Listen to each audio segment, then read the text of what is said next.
Walk with me on this journey as I share transparent stories of my life and others, the ups and the downs, failures and successes, offering you hope and advice that can help you in your journey.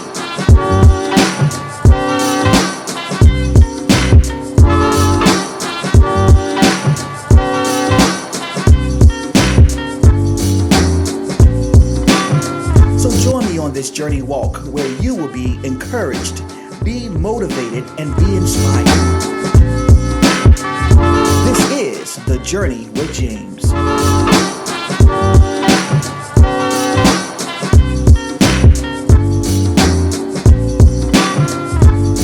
Welcome to another edition of The Journey with James podcast. This is season 4, episode 3. And thank you for listening, or thank you for watching, or thank you for watching and listening. Either way, I am very appreciative of the fact that you took the time to listen to my journey. A personal look at my life and a personal look at other people's lives. We're all in this journey together. So why not encourage? Why not motivate? Why not inspire each and last one of us in this thing called life? Because we're in it together. Hey, we know that. Man, what can I say? It's been a while since I've been up here, but this is the most therapeutic time I have. And I've gathered, I sat with myself for a little bit and I thought about it. I was like, man, I got the greatest strength and the greatest peace when I would do these podcasts, this Journey with James specifically podcast. It's been such a blessing to do, and I had gotten away from it. But I told you back in March that I would be doing them more, but with other things going on and working on other projects, I kind of put it to the back burner. But I realized that I have to do what makes me happy in this case, making sure that I don't neglect this. I love everything else I do, all the other projects that I do. I love it, love it, love it, love it. But I also need to make sure that I'm taking care of self. And this is one way of taking care of self, by being able to speak life to you guys, be able to speak my journey, whether good or bad, be able to offer advice and things I've gotten through in this journey of life, because I'm all about that, all about helping each other, all about being transparent and being authentic in my conversation. That's who I am, James Wilkins. So today, I say all that to say, today, I am honored to dedicate this podcast to someone who has been instrumental in my life, has been a positive impact in my life, has been the person that has helped me through life, even when she didn't even realize it. As I matriculated and grew and got older, at 40 years old, she's still a big part of my life.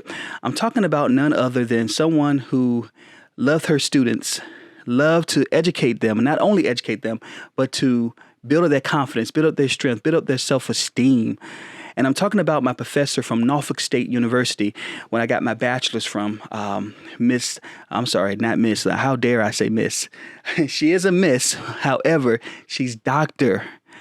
Curl Davenport. I want to say I honor you on today. Thank you so much for just being an integral part of not only my life, but the life of others as well.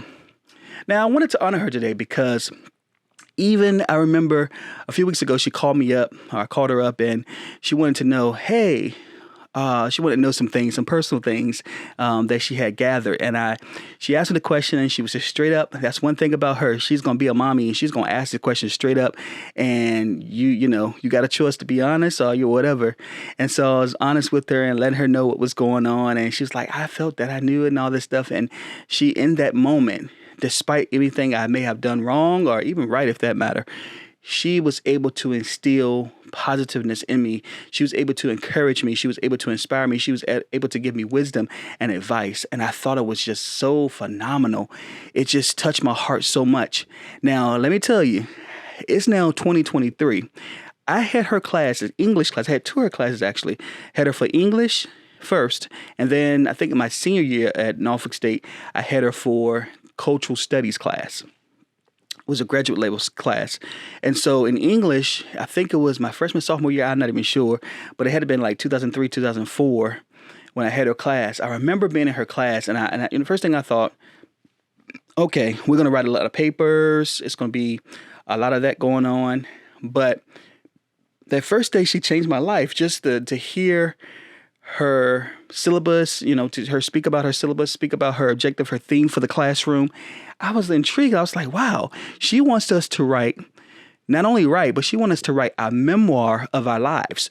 So from the semester that starts, usually it's like 15 weeks in a semester, if it's a full-time thing. She wanted us from the very beginning to journal our memoirs. It was different assignments and different tasks that we had to do. And by the end, we should have a thick memoir about our lives. And it was kind of twofold with her. It was like one thing, of course, we're writing. That's the whole objective English and learning Greek punctuation and all that good stuff. But in that, she wanted us to remove, she said this thing that's called remove smudges off your mirror. And one way of her doing that was to be transparent in our memoirs, because she realized that in our memoirs that it may not be all peaches and cream. It may not be all great stuff, that it may be some things that were traumatizing to us, some things that caused us to hold back in where we're trying to go, some things that made us feel less than. And so she started talking about a thing called removing smudges off your mirror. That was 2003-04, and it's now 2023, and that has stuck with me, and it's helped me and led me in my life even today. She said, by the end of this course, and of course I'm paraphrasing because it's been years, but the main point will be said right here. So she said, basically, by the end of this course, you will be able to remove smudges off your mirror. Smudges on your mirror that says you're too fat, you're too ugly, you're too skinny, you're too dumb, you're too ignorant, you're too this, you're too that. All the negative things that people may have said to you in your life, in your lifetime, up until that college level. That's what she was saying, right in college, right where we were, that we were going to remove those smudges off our mirror. That smudges that we had on our mirror was actually blocking us from seeing what God wants us to go, what God wants us to do, I should say, and where God wants us to go. It was like we were, blinded by that because we have these smudges of what people thought about us, these smudges of feeling less than, having low self-esteem, low confidence, low everything. And it was so impactful to me. It made me a little emotional, I should say. Even to bring it back up, it gets a little emotional because I was a student right there getting my bachelor's degree, and I was a timid little boy. I call myself a little boy even though I was a grown man. It was like this timid little boy filled with trauma that he dealt with in childhood, trauma that he dealt with throughout his lifetime. And having someone here to tell me that I'm not too skinny. I'm not skinny now, but I was very skinny, but I'm not too ignorant. I'm not unworthy, all these stuff to instill that into people and to instill it into me.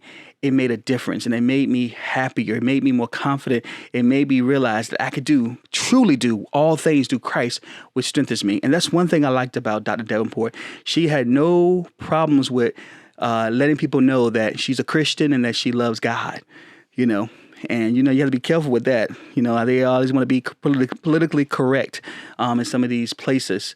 But at the end of the day, be true to who you are. And that's what I loved about her. She was true to who she was. And she called us sweet peas. So I was her sweet pea. And so I did my memoir, and I remember we had to get 5 people to write about us. And it was the most therapeutic thing to hear what people thought about me.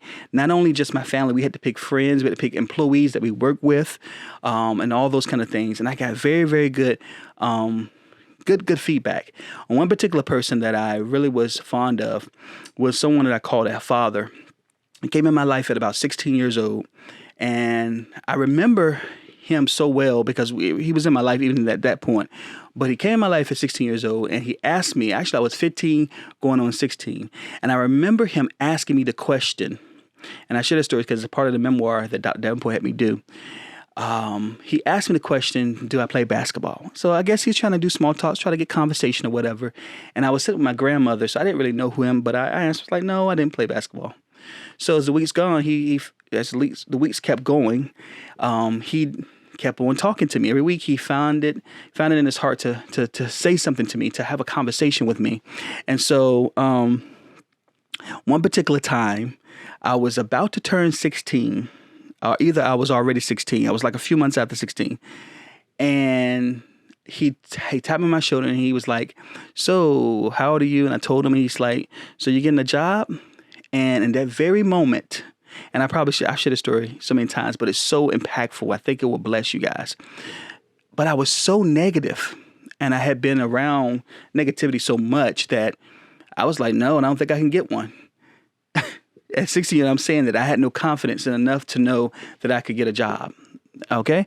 And so that day changed my life. He took me to the side and he had a conversation with me. And he told me the power of having faith, the power of truly trusting God, the power of having confidence in yourself and going out there and knowing that you can get a job. And then at the end of it, I'll never forget this. He pulled out a $20 bill. He said, "This is how much I believe in you." Now, a stranger, now I really don't know him. I got his name and everything. And I don't really know him. I see his wife and I see his children, but I don't know them either. And so for this guy to take the time after service, and it was a long talk, to take the time to talk to me after service, and to not only that, to pull out money, a $20 bill, it was just something to say, "I believe in you this much." It was so touching. And so he wrote a letter to me in my memoir, I'm sorry. And in the memoir, in the letter, he titled it, "You Never Know Who's Watching." And he defined why he was so stuck on getting to know me. He saw the relationship that I had with my grandma. Like, granted, I could have sat with the other teens. I could have did this and that, but I sat with my grandma, and I had a great relationship with my grandma. She was one of my best friends. And he saw that relationship on the outside. You never know who's watching. On the outside, he was seeing this, and he said he wanted to get to know me. And that was 1998, I want to say. And I had known him ever since. And we talk now and again. I wish we were a little closer or we can talk a little bit more, but I think time will let that happen again. But he was an integral part of my life. As far as anything, he was my dad. He was one of my dads, and I loved him. And he introduced me to his family, his son. I became real close to his son. We became best friends as teenagers, and throughout my lifetime, throughout my teenage years and early 20s, I saw something different. I saw about being positive. I saw about I was able to see family in a different way, being able to save money, like just so many different lessons I learned in that. And so to see him write about me in that letter, it was very therapeutic and it was good. But also, she had us write letters that may not have been so good. We had to write letters to people who have hurt us. And so I remember writing a letter to someone who hurt me badly. That's a family member. And I went in, said, didn't care what words I wrote, what I said. But the whole purpose was to write a letter and then I believe it's to throw it away or something like that, or burn it or something. I'm not even sure how. It was something with that. But I do remember being fulfilled. I felt like it was a weight lifted off of my shoulder once I did that. And so she was so special to me just to even do that for her students. So it's like it was twofold. We was getting an education in English, of course. We had to write well. We had to do this and that right. But we also was getting a lesson in life, a lesson in being positive, a lesson in growing up, a lesson in, okay, you're about to hit the real world if you haven't already. You in college now. You have to go in this real world. You have to be confident in yourself. You have to love yourself enough to understand that you're worthy of a job. You're worthy of a relationship. You're worthy of this. You're worthy of that. You are worthy. And so today, I honor you, Dr. Davenport.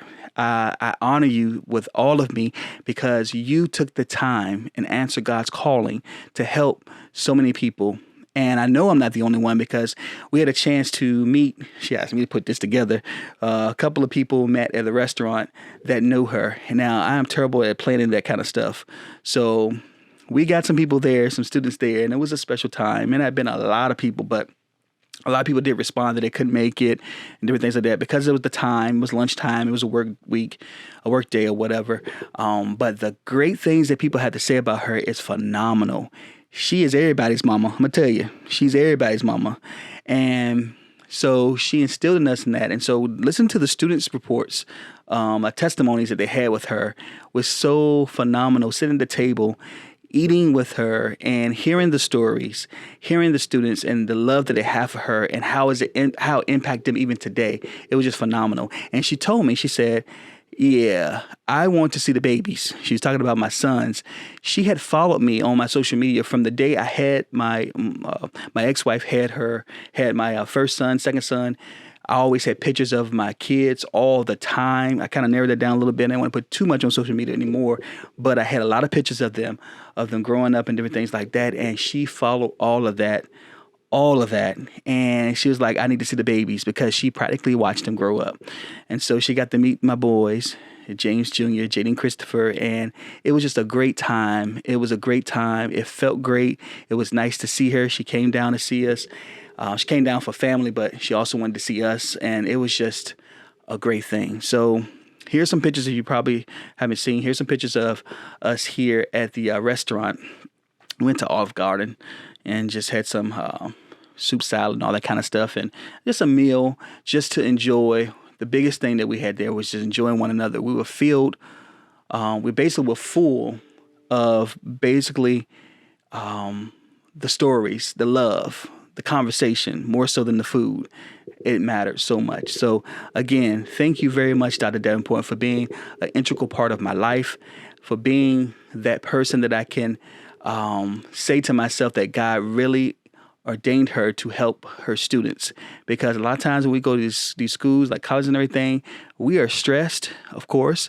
We are filled with so much going on. We have negative things that go on in life. It can be hard. But to see that a professor actually cares is a wonderful thing. So your sweet pea is happy. Thank you. And I know you have a lot of sweet peas out there. And a lot of people claim that's your mom, that they're your mom and everything. So I'm claiming it too. We love you, Dr. Davenport. And as she told my kids, she said, you call me Dr. Mima. And so they're going to call you Dr. Mima, and I'm going to continue to call you Dr. Davenport, who is like a mother to me. And I thank you so much for being an integral part of my life, okay? All right, that's it for this edition of The Journey with James. I hope this has blessed you in every way possible. The bottom line of this whole entire episode is you never know who's watching. And you never know who's there to inspire you and to change your life for the better. So always treat people well, treat them the best way you can with respect, and watch what God will do, because you never know how they can change your life.